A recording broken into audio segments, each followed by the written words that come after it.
بسم الله الرحمن الرحیم. د هلال تلویزیون قدرمنو لیدونکو السلام علیکم ورحمت الله وبرکاته. احساس خپرونه ده.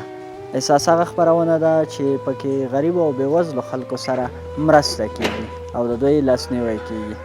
قدرمنو لیدونکو کله یوه اړخه وګورو هیواد ته میلیاردونه ډالر راځي او که بل اړخ ته وګورو په همدغه هیواد کې ډیری زرګونه لکونه هغه خلک ژوند کوي چې اقتصادي وضعیت یې د فقر تر کچې لاندې دی.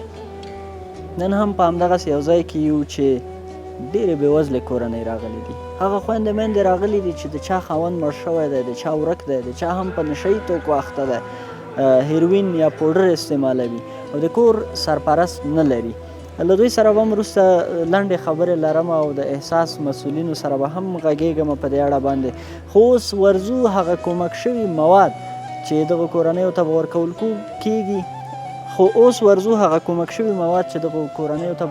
کېږي ګورو یې لنډ غوندې کلیپ ده انشاءالله چې بیرته راګرځو.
بسم الله الرحمن الرحیم.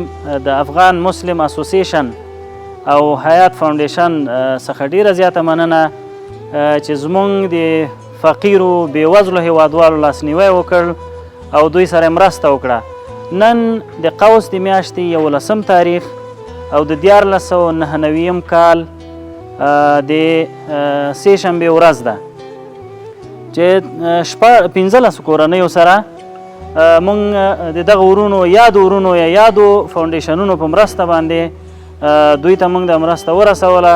الله جل جلاله دې ورنه قبوله کړي او دې کې یوه دانه کمپال او 6 قلمه نور مواد شامل دي چې وریجې دي، اوړه دي، غوړي دي، بوره ده، چای دی، همدا قسم نور مواد دي.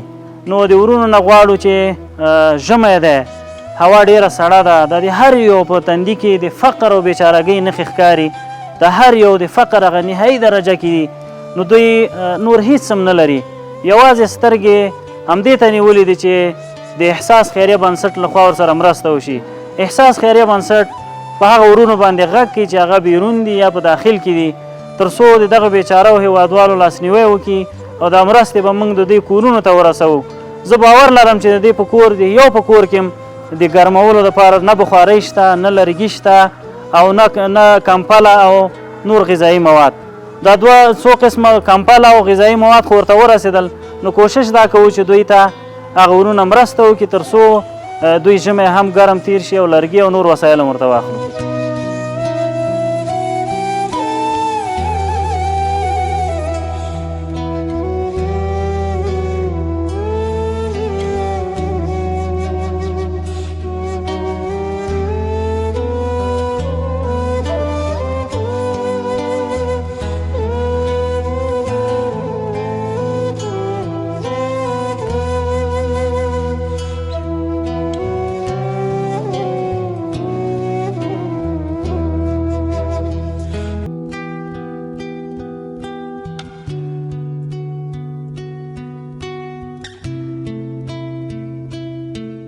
قدرمنو لیدونکو، تاسو د احساس خیریه بنسټ هغه هلې ځلې ولیدلې، تاسو هغه مواد ولیدل چې دغه فقراو او مسکینو خلکو ته یې اماده کړي دي. انشاءالله چې څو لحظې وروسته به دوی دغه مواد، دغه تروړې چې کومې دلته ایښې دي، ځینو کې وریجې دي او ځینو کې هم اوړه دي، دا به کورونو ته بیسي او ښه به خوشحاله وي.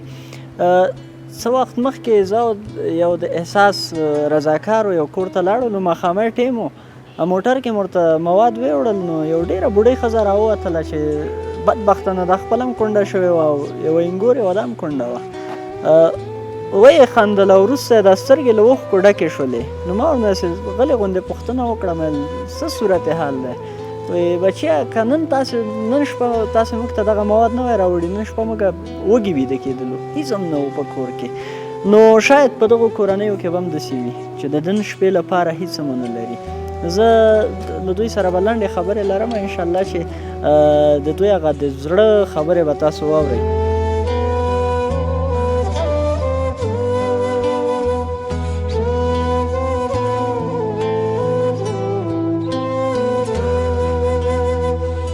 قدرمنو لیدونکو، دلته یوه خوراکۍ را سره ولاړه، د دې سره خبرې کوو. خواهر سلام بر شما. میشه کم بلندتر صحبت کنید؟ تشکر از کمکتان. اینمی کمک‌های شماست. خورده ششتیم، بیوای بیچاره را ثواب شه گرفتین، حتیمای بیچاره را ثواب شه گرفتین. در خانه‌مان چیزی نیست، نه خوراکای زمستانی است، نه کمپل داریم، مهاجر هم هستیم، هیچ چیز هم نیست در خانه‌مان. امیال به نه صندلی است، نه بخاری ششتیم لخنکی. خواهرم شما گفتین شوهرتان فوت کرده؟ شوهر ندارم، شوهرم بیدرک 8 ماه میشه که گم است. استغفرالله. د دې خوراکۍ خاوند چې کوم دی 8 میاشتې کېږي چې بالکل مړی ژوندی او ورک دی، تر اوسه چاته پته هم نشته، یعنی درکش نیست یا معلومات ندارین که کجاست، کجا رفته؟ معلوماتش نیست. پشتش نفع حوزه 5 هم عریضه هم کردیم که شوهر ما پیدا شود، هیچ معلوماتش نشد. کس غمش نخورده؟ چند تا اولاد داری؟ چند نفر؟ 6 دخترک است، 1 ساله بچه است.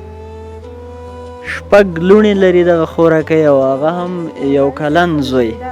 دخترکای ما کلی که شدید است. سرپرست خانه دارین؟ کسی که نانآور است؟ نه نداریم. همه حال فعلا قطعی قومی من میشینیم، در خانه میشینیم که همه یک خانه را 3000 روپیه میگیره. 3000 روپیه میگیره.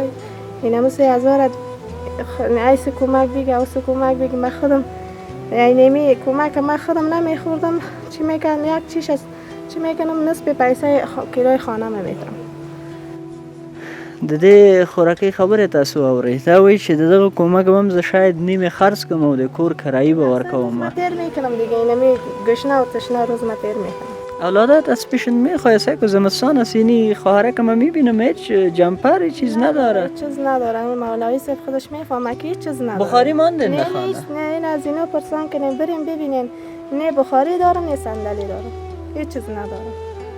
سلامت باشین خواهر زنده باشین. تشکر از کمکتان خداوند قطع شما کمک کنه. احساس خیریه بنسټ څخه ډیره زیاته مننه. والله چې په دې هیواد کاڼي راووري هم کمه ده. دا وګورئ 8 میاشتې کېږي د ژوند ملګری نشته بالکل ورک دی او تر اوسه چا څه غم هم نه دی خوړلی او دا خوراکۍ وي چې 3000 افغانۍ زه کرایي ورکوم د کور او بله خبره دا ده چې دا څومره د درد ځای دی دا څومره د افسوس ځای دی چې دا وایي چې دغه کومک به زه شاید نیمې خرڅ کړم او په دې به د کور هغه کرایي به ورکوم کرایهدار ته نو واقعا چې د انسان زړه دردیږي په دې خبره باندې. ما پشت کمک هم نمیگشتم کلاکش سیاست است.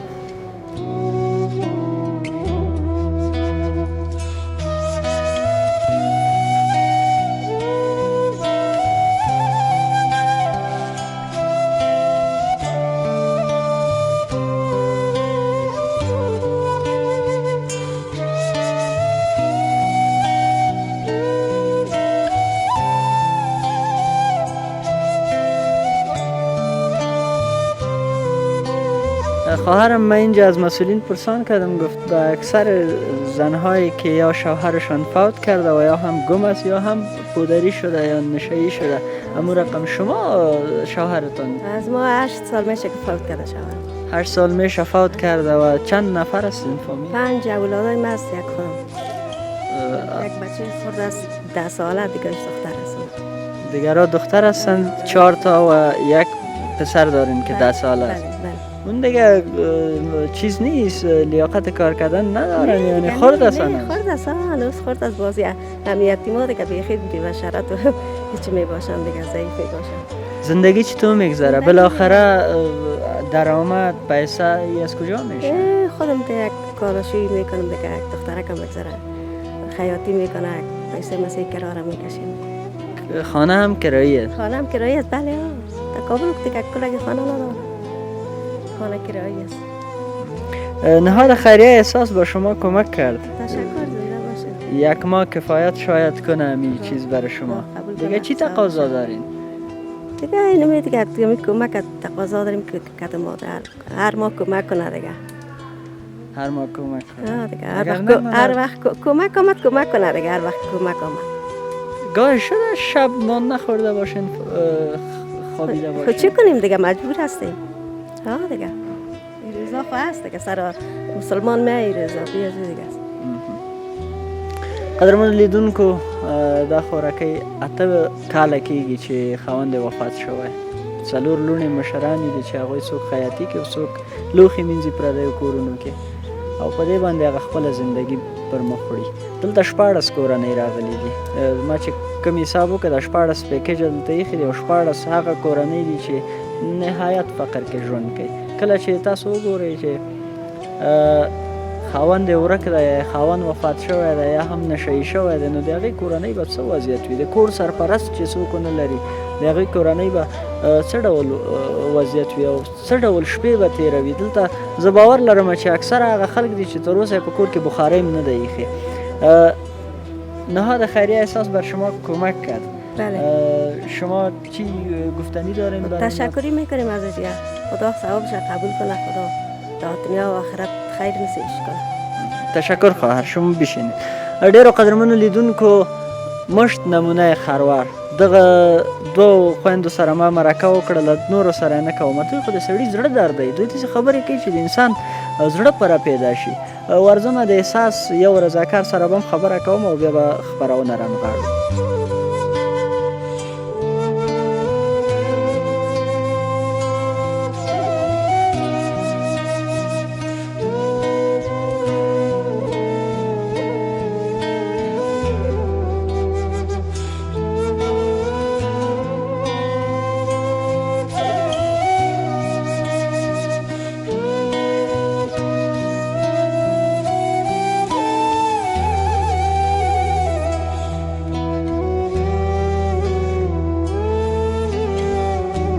قدرمن لیدونکو تاسو ولیدل هغه کورنۍ چې خپل مواد ورته تسلیم شول او ویې وړل. ما سره د احساس خیریه بنسټ یو کارکوونکی ولاړ دی، استاد محمد قیس مسلم.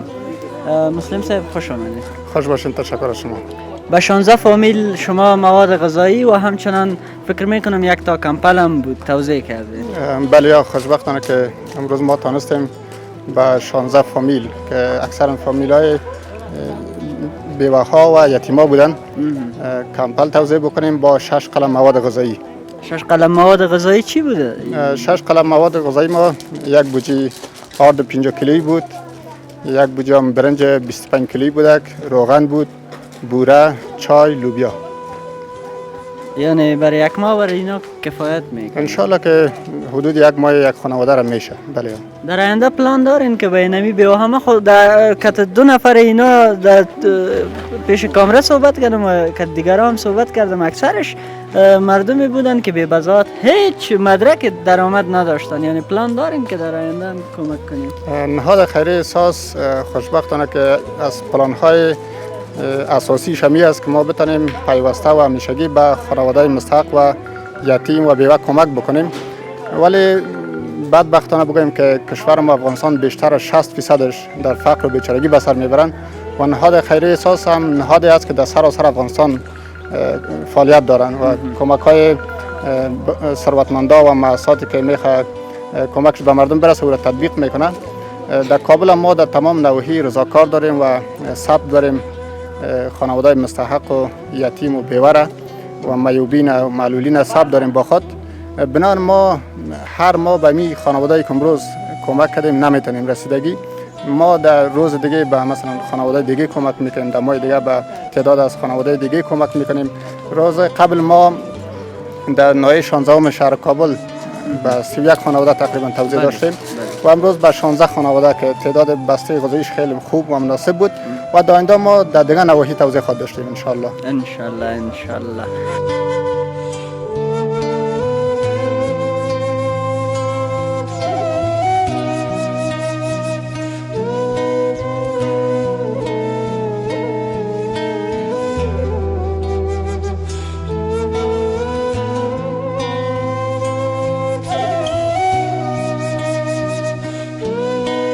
ما دلته له 300 کسانو سره خبرې وکړلې او اکثره چې زه احساس خپرونه کې ځم او دغه خپرونه ریکارډ کوم نو له دغه بېوزلو سره چې خبرې کوم د دوی یوه ډېره خوندوره خبره دا ده چې الله پاک خو شته، د الله نوم یادوي او دا هغه خلک دي چې په الله پاک باندې همدغومره یقین او اعتماد لري او تاسو به دا ډېر کم لیدلی وي چې الله پاک چاته په لار کې څه شی پیدا کړي وي او دا خو بیخي ونه وینئ چې له اسمانه چاته څه راغورځولي وي، خو دا به ضرور وګورئ چې یو څوک یې د دې وسیله کړی وي او دا هره ورځ په احساس خپرونه کې ګورئ چې یو کس په داخل یا خارج د افغانستان نه مرستې دوی ته رالیږلې وي او هغه مرستې احساس خیریه بنسټ په دوی باندې توزیع کوي، په دغو غریبو او بېوزلو خلکو باندې.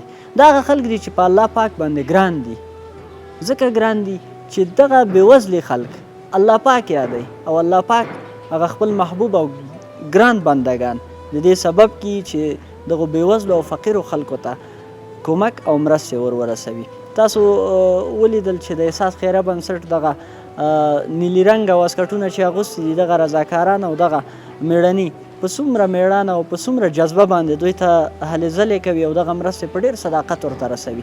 که تاسو غواړئ چې له دغه ډول بېوزلو او ډېرو مسکینو بیچاره خلکو سره مرسته وکړئ، د سکرین پر مخ زموږ د واټساپ شمېره وینئ، هغې سره اړیکه ونیسئ او خپلې مرستې احساس خیریه بنسټ سره شریکې کړئ. انشاءالله چې په پوره اطمینان او په پوره ډاډ به یې تر اړو او بېوزلو خلکو پورې ورسوي. زه خپرونه رانغاړم تر بیا او تر بلې خپرونې چې ستاسو په چوپړ کې حاضرېږو. په پاک الله مو سپارو، ښه وختونه ولرئ.